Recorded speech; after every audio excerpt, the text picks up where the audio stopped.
Welcome to Documented Problem Solutions.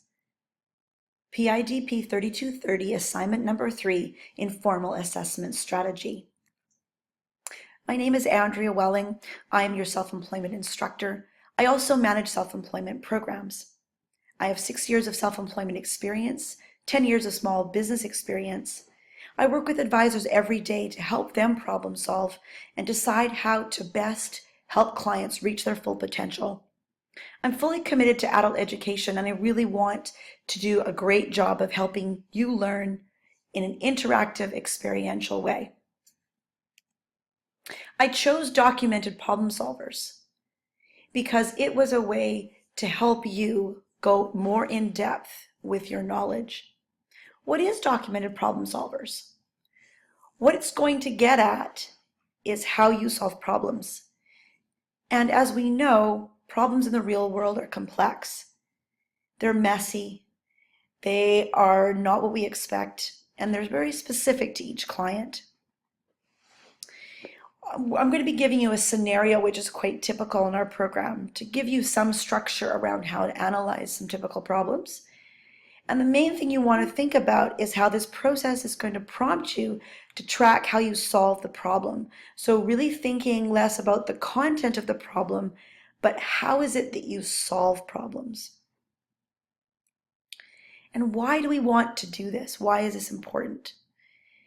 Obviously, it's to create an awareness of your problem-solving process, but what is it about that's going to help you? What this is going to do, it's going to help you realize how you think and how you approach clients. And then when you work with your colleagues, you may see gaps in your own best practices and also ways you can inform your colleagues about some of your own. Through this exercise, as you have a more deeper analysis, it's going to help you to be more confident, efficient, and competent. According to Angelo and Cross in Classroom Assessment Techniques, they also feel it will give you much more mastery in whatever your role would be. And ultimately, what I'm hoping as your instructor and working with clients is that you have more success with clients, that clients feel more engaged when they do hit roadblocks, that you're able to move through them quickly. Getting started. The first thing you want to do is establish a meeting time with your colleagues, and that should be for at least 3 hours. You can meet in person or by Skype or on the phone.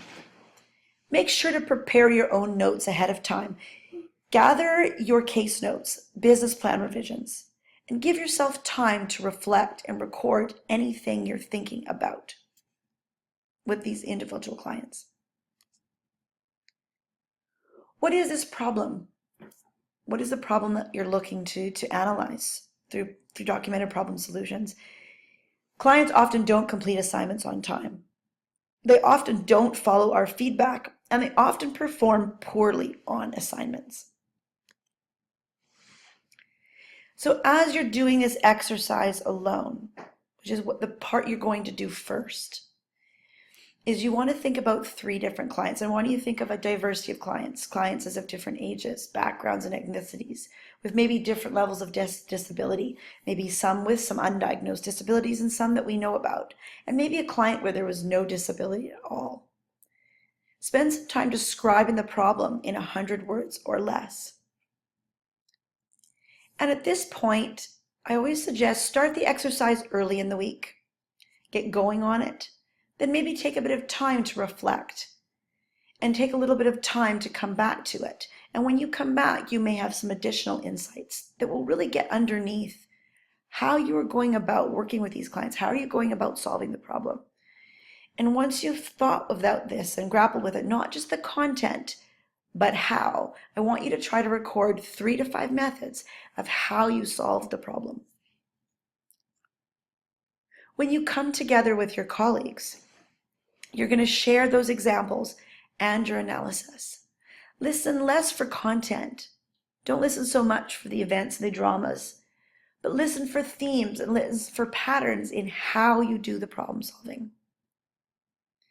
Within that, notice what you did well, what you didn't do so well, and altogether develop 5 best practices from your group sharing.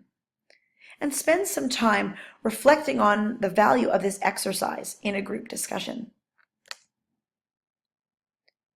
To create success with this exercise, please give yourself enough time to reflect, because some of this type of exercise, it's not very obvious at first what you may be going after with analyzing your problem-solving methods. So give yourself some reflection time.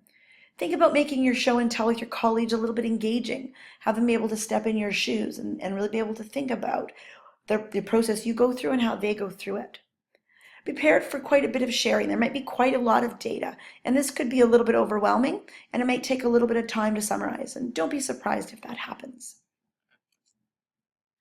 I really appreciate you taking some time to become the best business advisor you can be, and for using documented problem solutions as part of your online learning experience.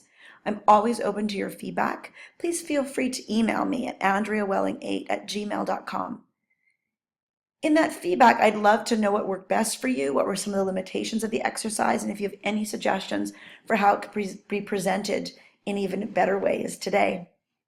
Good luck with the remainder of the course, and I look forward to hearing from you.